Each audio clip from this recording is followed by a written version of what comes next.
So దీంతో పాటు సంతోష్ రావు బావ సందీప్ రావుని కూడా పిలిపించినట్టుగా ఆయన కూడా విచారించి పంపించినట్టుగా తెలుస్తోంది. ఇక రాధాకృష్ణరావుతో పాటు ప్రణీత్ రావు డ్రైవర్తో పాటు గట్టుమల్లు వీళ్ళందరినీ కూడా అదే గదిలో ఉంచి విచారిస్తున్నట్టుగా మనకైతే తెలుస్తుంది. సో ఏం విచారిస్తున్నారు ఏంటి అనేది అందరికీ తెలిసిందే. ఫోన్ ట్యాపింగ్ చేయించింది ఎవరెవరు ఫోన్లు చేశారు, ఏ పర్పస్తో చేశారు, ఎంతమంది దగ్గర ఎంత దోచుకున్నారు, సో దీనికి సంబంధించిన వార్ రూములు ఎక్కడెక్కడ ఏర్పాటు చేశారు, డివైజులు ఎక్కడెక్కడ పెట్టారు, సర్వర్లు ఎక్కడెక్కడ ఏర్పాటు చేశారు, టోటల్ విషయాల మీద రాధాకృష్ణరావు దగ్గర నుంచి కూపీ లాగుతున్నారు. దీని వెనక తెర వెనుకున్న పెద్దలు ఎవరు అనే అంశం మీద పూర్తి వివరాలు లాగుతున్నారు. ఇక సో ఇది విచారణ అంతా కూడా జరుగుతోంది. సో మధ్యాహ్నం నుంచి కూడా ఇదే రిపోర్ట్ చేస్తున్నాం. ఇప్పుడు లేటెస్ట్గా మనకు అందుతున్న బిగ్ బ్రేకింగ్ ఏంటంటే ఈ వ్యవహారంలో హరీష్ రావు పేరు మొట్టమొదటిసారి తెర మీదకు వస్తుంది. ఇదే ఒక బిగ్ బ్రేకింగ్ అని చెప్పాల్సి ఉంటుంది. ఇప్పటివరకు ఈ ఫోన్ ట్యాపింగ్ వ్యవహారంలో పోలీసు అధికారులు చుట్టూ తిరుగుతోంది.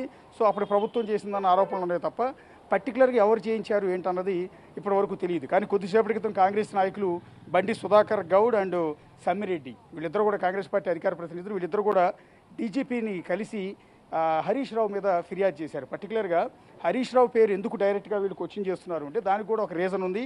హుజూరాబాద్ ఉప ఎన్నిక ఎప్పుడైతే జరిగిందో ఆ హుజూరాబాద్ ఉప ఎన్నిక జరిగిన సందర్భంలో ఆ నియోజకవర్గం మొత్తానికి గెలిపించే బాధ్యతగా మొత్తాన్ని హరీష్ రావు తీసుకున్నాడు. ఎందుకంటే ట్రబుల్ షూటర్గా ఆ రోజు అతనికి బిరుదు కూడా ఇచ్చారు బీఆర్ఎస్ నేతలు. సో హుజూరాబాద్ అతనైతే ఖచ్చితంగా గెలిపిస్తాడన్న ఉద్దేశంతో కేసీఆర్ బరువు బాధ్యతలు అంతా కూడా అతని మీదే పెట్టారు. ఎట్టి పరిస్థితులు అధికారంలో మేమే ఉన్నాం కాబట్టి ఉప ఎన్నికలో ఖచ్చితంగా ఈటెల రాజేందర్ మీద మనమే గెలవాలన్న ఉద్దేశంతో ఆనాడు హరీష్ రావు దగ్గరుండి అప్పటి బీజేపీ నేతల మీద కాంగ్రెస్ పార్టీ నేతల మీద వీళ్ళందరి మీద కూడా ఫోన్ ట్యాపింగ్ పాల్పడ్డారు. ఇదే ప్రణీత్ రావుని, ఇదే రాధాకృష్ణరావుని, ఇదే ప్రభాకర్ రావుని, ఇదే భుజంగరావుని, ఇదే గట్టుమల్లుని వీళ్ళందరినీ ఉపయోగించి హుజూరాబాద్ కేంద్రంగా అక్కడ కూర్చుని హరీష్ రావు మొత్తం ఆపరేట్ చేశారు.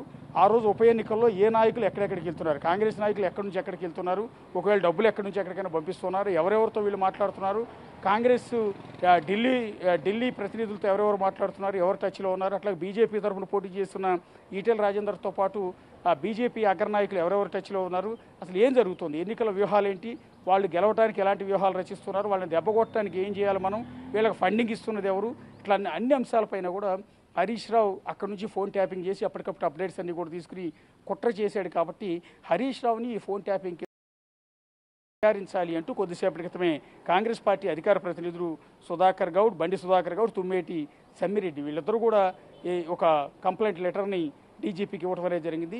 ఆ కంప్లైంట్ లెటర్లో మొట్టమొదటిసారి హరీష్ రావు పేరు వచ్చింది. ఇప్పటివరకు ఇంత పెద్ద విచారం జరుగుతున్నా సంతోష్ రావు పేరు కొన్ని పత్రికలు రాశాయి, కొన్ని లీకుల ప్రకారం సంతోష్ రావు చుట్టూ ఎక్కువగా తిరిగింది తప్ప హరీష్ రావు పేరు ఇంతవరకు కూడా ఎక్కడ తెర మీదకి రాలేదు. అదే కొంతమందికి డౌట్ కూడా వస్తుంది, కేటీఆర్ పేరు, కేసీఆర్ పేరు, సంతోష్ రావు పేరు, ఎంటైర్ ఫ్యామిలీ పేరు వస్తుంది తప్ప ఇదే ఫ్యామిలీ మెంబర్ అయిన హరీష్ రావుని ఎవరు ఎందుకు పట్టించుకోవట్లేదని ఎన్నో మొన్న డిస్కషన్ కూడా జరిగింది.